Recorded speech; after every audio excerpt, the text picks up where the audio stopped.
বিসমিল্লাহির রহমানির রহিম। ঢাকা মহানগর দক্ষিণ আওতাধীন সবুজবাগ থানার স্বেচ্ছাসেবক দলের সদস্য সচিব আমি মোহাম্মদ বিল্লাল হোসেন এবং সবুজবাগ থানার আহ্বায়ক ওমর ফারুক, ঢাকা মহানগর দক্ষিণের সংগ্রামী সাংগঠনিক সম্পাদক এবং সবুজবাগ থানার আহ্বায়ক ওমর ফারুক সহ এবং ঢাকার অবিভক্ত মেয়র, ঢাকার প্রাণপুরুষ সাবেক মন্ত্রী জননেতা মির্জা আব্বাস এবং জনতার এমপি আফরোজা আব্বাস, আদর্শের প্রতীক হাবিব রশিদ হাবিব ভাইয়ের পক্ষ হইতে সবুজবাগ থানা স্বেচ্ছাসেবক দলের সকল ইউনিট এবং সকল ওয়ার্ড নেতৃবৃন্দকে এবং আমাদের চেইন অফ কমান্ড আমাদের স্বেচ্ছাসেবক দলের ক্যাপ্টেন SM জিলানি এবং রাজীব হাসানের পক্ষ হইতে যে ঢাকা মহানগর দক্ষিণ একটা সুসংগঠিত কমিটি পেয়েছি, তার নেতৃত্বে আছেন ঢাকা মহানগর দক্ষিণের সংগ্রামী সভাপতি AA জহিরুদ্দিন তুহিন, সাধারণ সম্পাদক সাদ মোর্শেদ পাপা শিকদার এবং সাংগঠনিক সম্পাদক ওমর ফারুক সহ সকল নেতৃবৃন্দের পক্ষ হইতে সবুজবাগ থানার 4টি ওয়ার্ড এবং আমার সমস্ত ইউনিট নেতৃবৃন্দকে শুভেচ্ছা এবং অভিনন্দন জানাচ্ছি এবং 15 জুলাইয়ের যোদ্ধা যারা রাজপথে সৈনিক ছিল তাদেরকে আমি পান্ডালা অভিনন্দন এবং সংগ্রামী সালাম জানাচ্ছি। মূল প্রেক্ষাপট হলো 5ই আগস্টের পর বাংলাদেশের রাজনীতির প্রেক্ষাপট একটি ধীরে ধীরে আস্তে আস্তে গোলাটার দিকে যাচ্ছে, যার জন্য আমাদের বাংলাদেশের প্রাণপুরুষ দেশনায়ক তারেক রহমানের মাথায় আসলো তারুণ্যের সমাবেশ ঘটানোর। বিভাগে 4টি সমাবেশের অনুষ্ঠান হচ্ছে বিভিন্ন বিভাগে। এখন লাস্ট 28শে মে ঢাকার প্রাণকেন্দ্র পল্টন ময়দানে পল্টন পার্টি অফিসের সামনে হবে।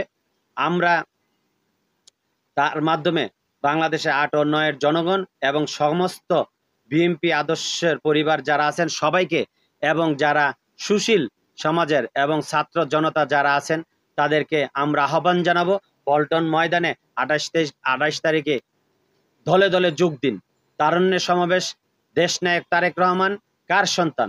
বাংলাদেশের একজন রাখাল রাজা যার স্বাধীনতার ঘোষণার মাধ্যমে 1971 সালে যুদ্ধের সূচনা হয় এবং রণাঙ্গনের একজন বীর মুক্তিযোদ্ধা এবং দেশনেত্রী বেগম খালেদা জিয়া 3 বারের প্রধানমন্ত্রী, 2 বারের বিরোধী দলীয় নেত্রী, আপসের নেত্রীর একমাত্র সন্তান এবং আমাদের দেশনায়ক তারেক রহমান তারুণ্যের এবং যুব সমাজকে ঐক্যবদ্ধ করার জন্য আপনাদেরকে আহ্বান জানাচ্ছে 28শে মে আপনারা পল্টনে আসুন।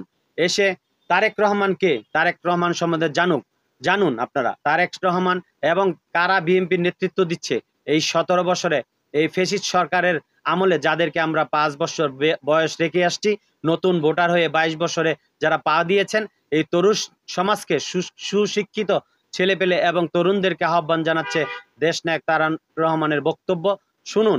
আপনারা আপনার ভোট যাকে খুশি তাকে দিবেন, যার মাধ্যমে বাংলাদেশের গণতন্ত্র পূর্ণ উদ্ধার হবে। এই ভোটের মাধ্যমে একদিন গণতান্ত্রিক সরকার আসবে, যে সরকারকে বিদেশি লাল চক্ষু দেখিয়ে যেন কখনোই আপনার কোনো ফ্যাসিজম এবং দেশ বিরোধী কাজে লিপ্ত না করতে পারে। শহীদ প্রেসিডেন্ট জিয়া রহমানের সন্তান দেশনায়ক তারেক রহমানের ভোটের মাধ্যমে যদি বাংলাদেশের প্রধানমন্ত্রী হয়, অবশ্যই এই দেশটি একটি গণতান্ত্রিক দেশ হিসাবে পরিচিত হবে। বিশ্বের বহির্বিশ্বে যার প্রতি আস্থা আছে এবং বাংলাদেশের জনগণ যার প্রতি আস্থা রাখছেন তিনি হলো আমাদের রাজনৈতিক অভিভাবক জনাব তারেক রহমান।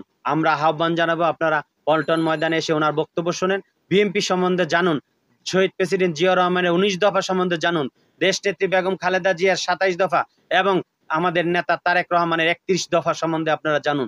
জেনে আপনারা আগামী নির্বাচন আসলে একটি বাংলাদেশে ফেয়ার ইলেকশনের মাধ্যমে যাকে আপনারা ভোট দেবেন সেই বাংলাদেশের প্রধানমন্ত্রী হবে। আমরা আপনাদেরকে আহ্বান জানাবে সবুজবাগ থানার সমস্ত কর্মীদেরকে আহ্বান করব আপনারা 28 তারিখে সবাই সকাল সকাল চলে আসবেন। প্রোগ্রামের শেষে অবশ্যই আমরা যাব সুশৃঙ্খল একটি কালারফুল প্রোগ্রাম আমরা সেন্ট্রালকে উপহার দিব।